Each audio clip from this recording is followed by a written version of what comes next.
Let's be honest for a second. For a lot of us, playing alone feels better than being with people. It's not always because people are terrible. It's not because games are perfect, but because games feel safer. And I want to break this down in three parts: control, predictability, and the peace that comes with playing games by yourself.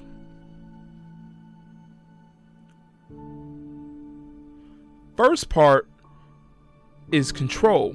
And in games, you get to decide when to talk, when to move, when to engage, and when to step away.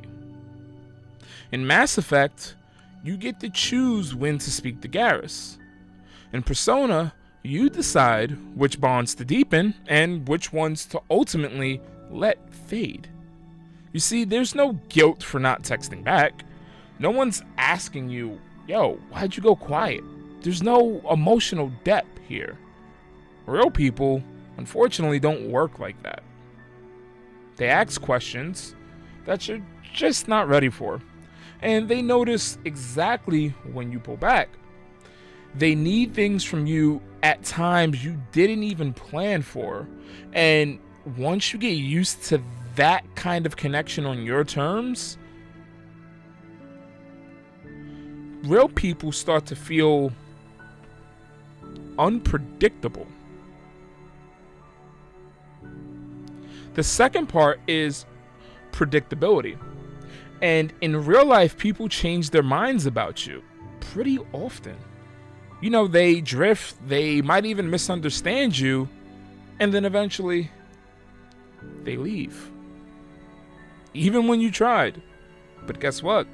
Games don't do that. The rules, they stay the same. Doesn't matter how many times you replay it, right? The world waits for you, whether that be leveling up or just progressing through the story. The progress is pretty honest, and effort actually shows up on the screen. Your nervous system relaxes when it knows exactly what to expect, and you're not bracing for some kind of a emotional impact. You're just existing inside of a world that stays steady. And after living through an unstable relationship, whether that's a friendship or even somebody that's close to you, like a family member, the certain kind of steadiness and predictability in a video game starts to feel like home, so to speak. And the last part that I want to talk about is peace. Real relationships carry weight. You try to show up, you try to understand, and you try to be consistent, and sometimes it still collapses. And it's not always your fault, and to be honest, I don't really think it's always their fault. It's just a heavy feeling that can sometimes be unresolved. And games never really make you feel like you failed at being human. There's always a try again button when the game over screen comes up. They let you reset without literally explaining yourself, without proving anything, and without acting like you have to perform and be something that you're not. You know, I remember reading a study, and this was during lockdown. People playing Animal Crossing actually felt calmer while they were consuming the content that the game was giving them. And that made me stop feeling guilty about why I play these games so much. Because a lot of us stayed grounded because we had worlds that we can step into and be the hero or the one who comes and saves the day, especially when the real world felt so unsafe, and to me that matters. People call this escapism.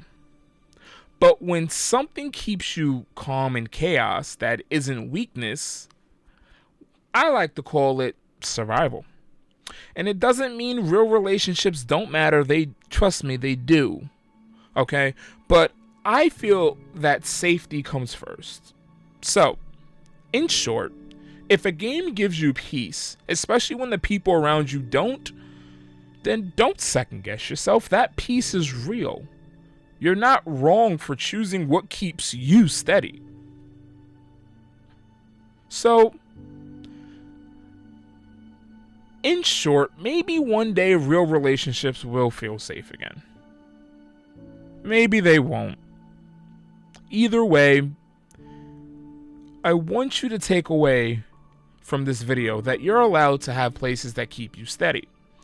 Even if they're digital or even if they're in a fantasy world. You're not strange for this. And if this landed, just type yeah. And trust me, I'll understand.